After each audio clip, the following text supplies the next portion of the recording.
Le contexte des derniers mois n'a pas été évident pour personne. Plusieurs entreprises ont dû faire preuve d'innovation et de créativité et ont dû complètement changer leur mode de gestion auquel ils étaient habitués d'opérer auparavant. C'est le cas de notre leader d'affaires d'aujourd'hui, Ralic, qui a vu ses ventes exploser durant cette période puisque plusieurs de ses produits sanitaires étaient en forte demande. Malgré une rupture de stock et le rationnement de ses marchandises, l'entreprise de Blainville a su saisir ces opportunités-là pour rebondir tout en maintenant ses standards de qualité et assurer le bien-être de ses employés. Et pour nous en parler aujourd'hui, on rencontre le président-directeur général de Ralic, Ali Mustafa. Ali, dans les derniers mois, vous avez connu une forte augmentation pour la demande de certains de vos produits, mais en même temps, vous avez été confronté à une rupture de stock. Comment vous avez géré cette situation-là hors du commun? Bien, c'est sûr qu'au cours des derniers mois, il y a plusieurs de nos produits qui sont devenus très populaires tout d'un coup. Puis il y a une certaine panique même qui s'est installée chez les clients pour s'approvisionner de ces produits-là. Par chance, on avait des bons fournisseurs, des bons partenaires, donc on a été capable d'avoir de la marchandise. En même temps, il a fallu gérer un peu les attentes des clients, ceux qui exagéraient un peu, essayer de diminuer leur quantité pour pouvoir en garder pour les autres.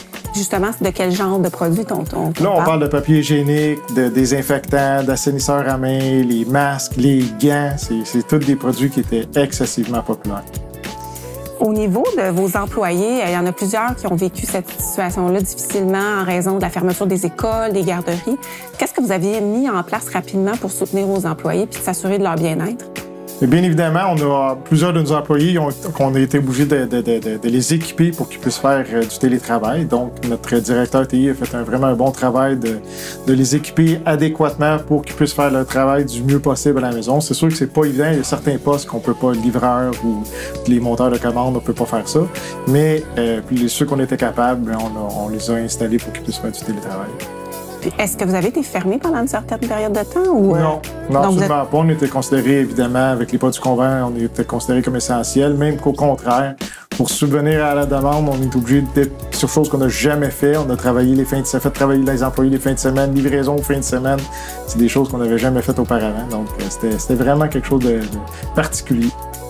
Au niveau de votre clientèle, vous avez eu une augmentation de clients rapidement qui est venue vers vous, puis vous avez aussi une demande accrue de vos clients actuels. Comment vous avez fait pour gérer ça en même temps? Bien, évidemment, on a plusieurs clients qu'on ne desservait pas, qui nous ont appelés pour avoir des produits. Donc, nous autres, notre politique, chose qu'on n'a jamais faite auparavant, justement, c'était on était obligé de refuser des commandes pour pouvoir protéger notre stock pour nos clients réguliers. Malgré qu'on a été capable de trouver d'autres sources d'approvisionnement après pour aider la nouvelle clientèle.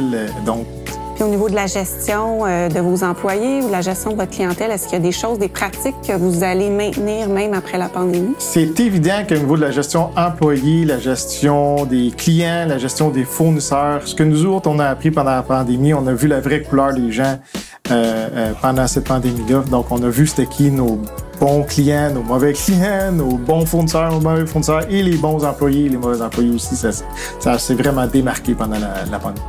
Bien, merci, Ali.